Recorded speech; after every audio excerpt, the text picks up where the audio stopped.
الحمد لله وحده والصلاة والسلام على من لا نبي بعده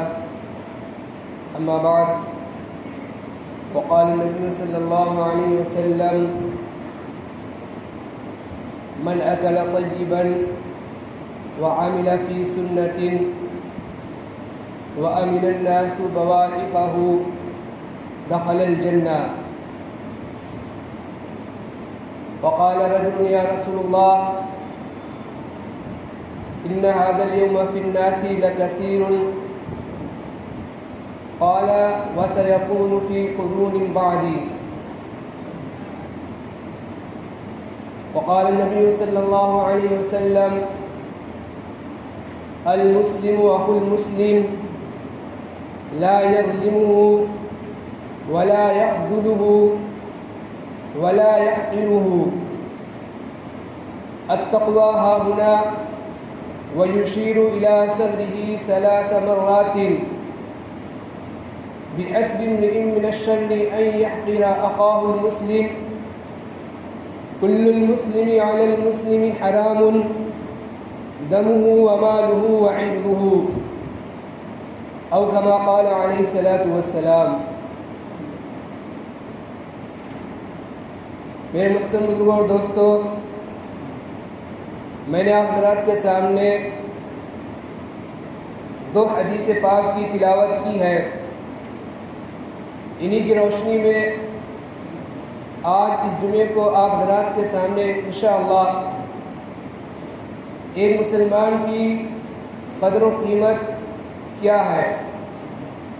اللہ تعالیٰ کی نگاہ میں مسلمان کتنا زیادہ قیمتی ہے، اور حضور پاک صلی اللہ علیہ وسلم کی نگاہ میں ایک ایمان والا کتنا زیادہ قیمتی ہے. ان باتوں کو آپ کے سامنے عرض کرنے کی کوشش کروں گا. اللہ رب العزت سے دعا کریں کہ اللہ تعالیٰ صحیح بات کہنے کی اور ہم سب کو کہنے سننے سے زیادہ عمل کرنے کی توفیق عطا فرمائے. پہلی حدیث جو میں نے آپ حضرات کے سامنے پڑھی، اس میں حضور پاک صلی اللہ علیہ وسلم نے ارشاد فرمایا من اکل طیبا، کہ جس شخص نے حلال رزق کھایا، حلال کی کمائی کھائی، وعمل فی سنت، اور سنت کے مطابق عمل کیا، سنت کے مطابق حضور پاک صلی اللہ علیہ وسلم کے لائے ہوئے طریقے کے مطابق زندگی گزاری، وَأَمِنَ النَّاسُ بَوَائِقَهُ، اور لوگ اور اس سے پہنچنے والی مصیبتوں سے، تکلیفوں سے لوگ محفوظ رہے، دخل الجنہ، تو ایسا سخت جنت کے اندر داخل ہو گیا. تو ایک شخص نے حضور پاک صلی اللہ علیہ وسلم سے عرض کیا یا رسول اللہ، وقال رجل یا رسول اللہ ان هذا اليوم في الناس لكثير، کہ اس وقت ایسی عمدہ صفات والے لوگ بہت زیادہ ہیں، کثرت سے پائے جاتے ہیں. اور ایسا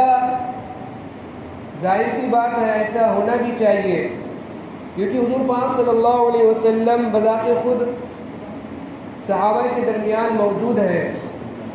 تو ایسی عمدہ صفات والے لوگوں کا ہونا، ایسی اچھی صفات والے لوگوں کا کثرت سے پایا جانا ایک کیا ہے، ایک ظاہر سی بات ہے. آپ صلی اللہ علیہ وسلم نے آگے ارشاد فرمایا قال وَسَيَكُونُ فِي قُرُونٍ بَعْدِي، کہ ایسی عمدہ صفات والے بعد میں بھی پائے جائیں گے. یعنی اگرچہ یہ جو صفات جو بیان کی گئی ہے، ایسی عمدہ صفات والوں کی تعداد اگرچہ اس وقت فی الحال زیادہ ہے، لیکن بعد میں بھی ایسی عمدہ صفات والے کیا ہوں گے، پائے جائیں گے. تو حضور پاک صلی اللہ علیہ وسلم نے اس حدیث کے اندر ایک مختصر سا طریقہ جنت میں داخل ہونے کا بتلا دیا کہ جس شخص نے حلال رزق کھایا اور سنت کے مطابق عمل کیا اور لوگ اس کی طرف سے پہنچنے والی مصیبتوں سے تکلیفوں سے محفوظ رہے معمون رہے تو ایسا شخص جنت کے اندر داخل ہو گیا۔ سب سے پہلے ہمیں اور آپ کو یہ بات سمجھنا ضروری ہے کہ اللہ تعالیٰ کی نگاہ میں اور حضور پاک صلی اللہ علیہ وسلم کی نگاہ میں ایک ایمان والا خواہ وہ کسی بھی طبقے سے تعلق رکھتا ہو، خواہ وہ کہیں کا بھی رہنے والا ہو، خواہ وہ کالا ہو، گورا ہو، امیر ہو، غریب ہو، کسی بھی خطے کا کسی بھی شہر کا رہنے والا ہو، اللہ تعالیٰ کے نزدیک جو ایک ایمان والے کی قدر و قیمت کیا ہے، اور حضور پاک صلی اللہ علیہ وسلم کی نگاہ میں ایک ایمان والے کی قدر و قیمت کیا ہے، ہمیں اور آپ کو سب سے پہلے اس بات کو سمجھنا ضروری ہے۔ چنانچہ حدیث پاک کے اندر آتا ہے حضور پاک صلی اللہ علیہ وسلم نے ارشاد فرمایا، حدیث پاک کے اندر آتا ہے کہ حضور پاک صلی اللہ علیہ وسلم کعبہ کا طواف کر رہے ہیں، اور آپ صلی اللہ علیہ وسلم کعبہ کا طواف کرتے ہوئے آپ صلی اللہ علیہ وسلم نے کعبے کو مخاطب ہو کر آپ صلی اللہ علیہ وسلم نے فرمایا کہ اے کعبہ کہ تو کتنا ہی پاکیزہ ہے، کیسا ہی پاکیزہ ہے، اور تیری خوشبو کیسے ہی پاکیزہ خوشبو ہے، اور تو کتنا عظمت والا ہے، اور تیرا درجہ کتنا ہی عظمت والا ہے۔ پھر آپ صلی اللہ علیہ وسلم نے آگے ارشاد فرمایا، لیکن قسم ہے اس ذات پاک کی جس کے قبضے میں محمد کی جان ہے، اللہ تعالیٰ کے نزدیک ایک ایمان والا اس سے بھی زیادہ قدر و قیمت والا ہے۔ اس کی جان بھی، اس کا مال بھی، اس کی عزت و آبرو بھی۔ ایک انسان کے لیے اس زندگی کے اندر، دنیا کے اندر جو بہت زیادہ ضروری چیز ہوتی ہے زندگی گزارنے کے لیے، وہ تین چیزیں ضروری ہوتی ہیں۔ ایک ہوتا ہے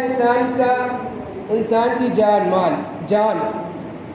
دوسرے انسان کا مال، اور تیسرے انسان کی عزت و آبرو۔ جان، مال، عزت و آبرو، یہ انسان کے لیے اس دنیا کے اندر زندگی گزارنے کے لیے، اور یہ انسان کے لیے بہت اہم چیزیں ہیں۔ اب حضور پاک صلی اللہ علیہ وسلم نے فرمایا کہ ایک ایمان والے کی جان، مال، عزت و آبرو کس سے بھی زیادہ قیمتی ہے، قدر و قیمت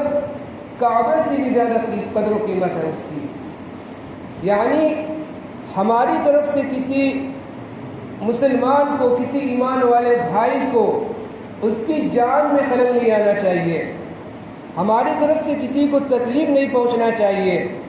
کہ ہم نے اس کے ایک تھپڑ مار دیا، یا ہم نے اس سے لڑائی لڑ لی، یا ہم اس سے لڑنے جھگڑنے لگے، تو یا ہم نے کوئی ایسا طریقہ اختیار کیا جس کی وجہ سے ایک ایمان والے اور ایک مسلمان کی جان کے اندر خلل آیا، ایک ایمان والے کو مصیبت پہنچے، ایک ایمان والے کو تکلیف پہنچے، اذیت پہنچے۔ اسی طرح ہمیں کوئی ایسا طریقہ نہ اختیار کرنا چاہیے کہ جس سے کسی ایمان والے کو، کسی مسلمان کو جو اس کے پاس مال ہے، اس کے مال کے اندر خلل ہو، اس کے مال کے اندر نقصان ہو، کہ ہم نے کسی مسلمان کا مال چوری کر لیا، یا ہم نے کسی کا جو پیسے لیے تھے ہم نے اس سے واپس نہیں کیے، یا ہم نے کسی سے کوئی چیز مانگی تھی استعمال کرنے کے لیے اور ہم نے وہ چیز کیا کی، واپس نہیں کی، جو ہم نے اپنے پاس رکھ لی ہم نے اس کو ضائع کر دیا۔ تو اسی طرح ہماری طرف سے کسی ایمان والے کے مال کے اندر بھی خلل نہ ہو، مال کے اندر بھی نقصان نہ ہو۔ اسی طرح تیسری چیز ہے کہ ہماری طرف سے ایک ایمان والے کی طرف سے ایک ایمان والے کی عزت و آبرو کے اندر بھی خلل نہ ہونا چاہیے، کہ ہم جو کسی ایمان والے کی غیبت کریں، یا ہم کسی ایمان والے پر تہمت لگائیں، یا ہم کسی ایمان والے پر جھوٹا الزام لگائیں،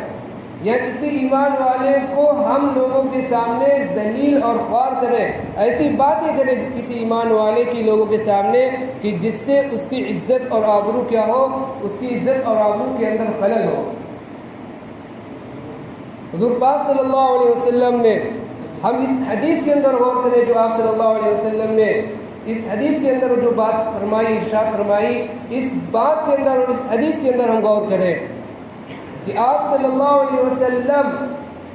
کعبہ کو مخاطب ہو کر فرما رہے ہیں، وہ کعبہ جہاں اللہ رب العزت کے انوارات ہر وقت برستے رہتے ہیں، جہاں اللہ رب العزت کی رحمتیں برکتیں ہر وقت برستی رہتی ہیں، وہ کعبہ جہاں فرشتے ہر وقت طواف کرتے رہتے ہیں، وہ کعبہ جس کو دیکھنے کے لیے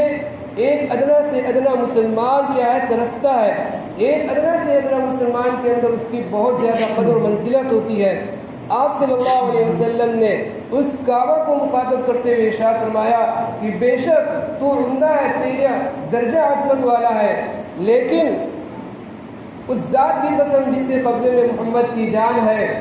کہ اللہ تعالیٰ کے نزدیک ایک ایمان والا اس سے بھی زیادہ قدر و قیمت والا ہے، اس کی جان بھی، اس کا مال بھی، اس کی عزت و آبرو بھی۔ کتنی اہم بات حضور پاک صلی اللہ علیہ وسلم نے ارشاد فرمائی۔ اسی طرح ایک اور حدیث کے اندر آتا ہے، حجۃ الوداع کے موقع پر آپ صلی اللہ علیہ وسلم نے ایک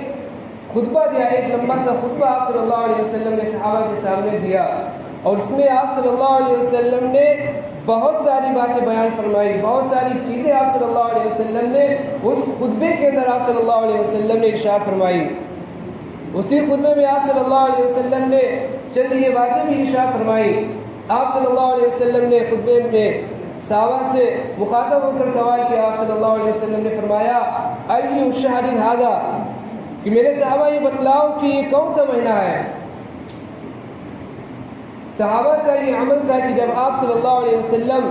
اس طرح سے سوال کرتے تھے تو صحابہ جو جواب کے اندر کہتے تھے اللہ و رسولہ اعلم، کہ اللہ اور اس کے رسول زیادہ ہی جاننے والے ہیں، تو صحابہ نے کہا اللہ و رسولہ اعلم، تو آپ صلی اللہ علیہ وسلم تھوڑی دیر خاموش رہے، پھر آپ صلی اللہ علیہ وسلم نے فرمایا الیس ذا الحجہ، کیا یہ ذی الحجہ کا مہینہ نہیں ہے؟ صحابہ نے کہا نعم یا رسول اللہ، یا رسول اللہ یہ ذی الحجہ ہی کا مہینہ ہے۔ پھر آپ صلی اللہ علیہ وسلم نے دوسرا سوال کیا ایُّ بلد ھذا، کہ یہ کون سا شہر ہے؟ صحابہ نے پھر وہی جواب دیا اللہ و رسولہ اعلم، کہ اللہ اور اس کے رسول زیادہ جاننے والے ہیں۔ تو پھر آپ صلی اللہ علیہ وسلم خاموش رہے، پھر آپ صلی اللہ علیہ وسلم نے تھوڑی دیر بعد ارشاد فرمایا الیس البلد، کیا یہ مکہ مکرمہ نہیں ہے؟ کیا یہ مکہ مکرمہ نہیں ہے؟ صحابہ نے عرض کیا یا رسول اللہ صلی اللہ علیہ وسلم، جی ہاں یا رسول اللہ یہ مکہ مکرمہ ہے۔ پھر آپ صلی اللہ علیہ وسلم نے ایک تیسرا سوال صحابہ سے پوچھا ایُّ یوم ھذا، کہ یہ کون سا دن ہے؟ صحابہ نے جواب میں عرض کیا اللہ و رسولہ اعلم، کہ اللہ اور اس کے رسول زیادہ جاننے والے ہیں۔ پھر آپ صلی اللہ علیہ وسلم تھوڑی دیر خاموش رہے، اور اس کے بعد آپ صلی اللہ علیہ وسلم نے ارشاد فرمایا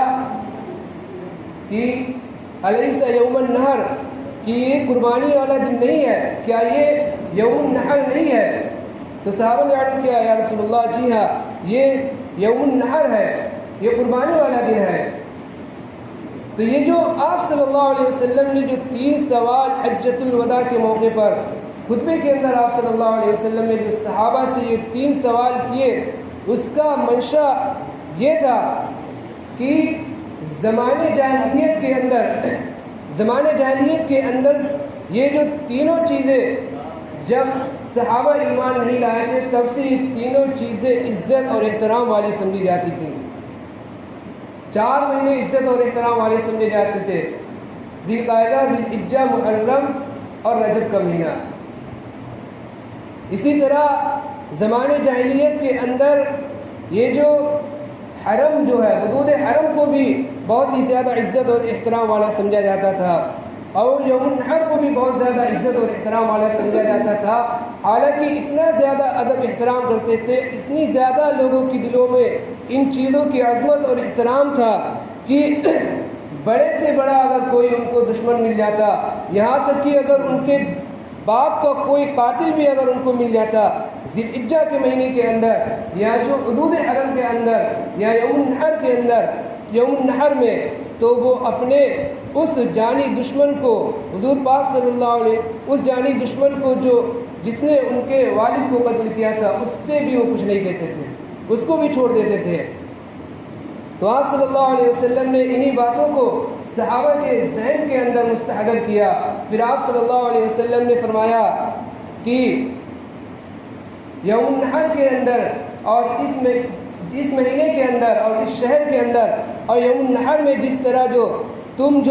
دوسرے کی مال کو، دوسرے کی عزت اور آبرو کو، اور دوسرے کی عزت، آبرو اور مال کو کیا سمجھتے ہو؟ حرام سمجھتے ہو، اسی طرح جو عام دین ہے اس کے اندر بھی تمہارے لیے ایک مسلمان کی عزت اور آبرو کیا ہے اور مال و دولت کا لینا یہ کیا ہے؟ یہ بھی حرام ہے۔ اس کو اذیت پہنچانا یہ بھی کیا ہے؟ تمہارے لیے صحیح نہیں ہے۔ اس کی عزت کے اندر خلل ڈالنا یہ بھی کیا ہے؟ تمہارے لیے صحیح نہیں ہے۔ اسی طرح اس کے مال کو نقصان پہنچانا یہ بھی تمہارے لیے کیا ہے؟ یہ صحیح نہیں ہے۔ تو یہ جو حدیث بیان کی گئی، یہ جو دو حدیثیں بیان کی گئی، اگر ہم ان حدیث کے اندر غور کریں تو ہمیں اور آپ کو پتہ چلے گا کہ اسلام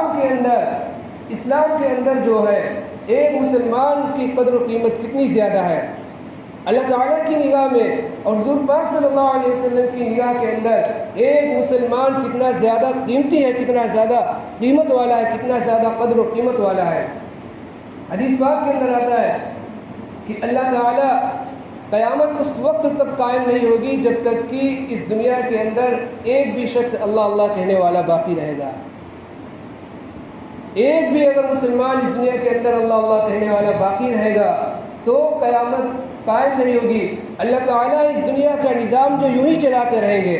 یہ سورج اسی طرح نکلے گا، چاند اسی طرح نکلے گا، ہوا اسی طرح چلتی رہیں گی، اور یہ دنیا کا جو نظام ہے جو چل رہا ہے، ایک ایمان والا بھی اگر باقی رہا تو اللہ تعالیٰ اس کی وجہ سے، اس کی بدولت اس دنیا کا اتنا بڑا نظام کیا ہے چلاتے رہیں گے۔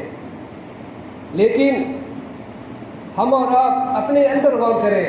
ہم اور آپ اپنے بارے میں سوچیں کہ آج ہمیں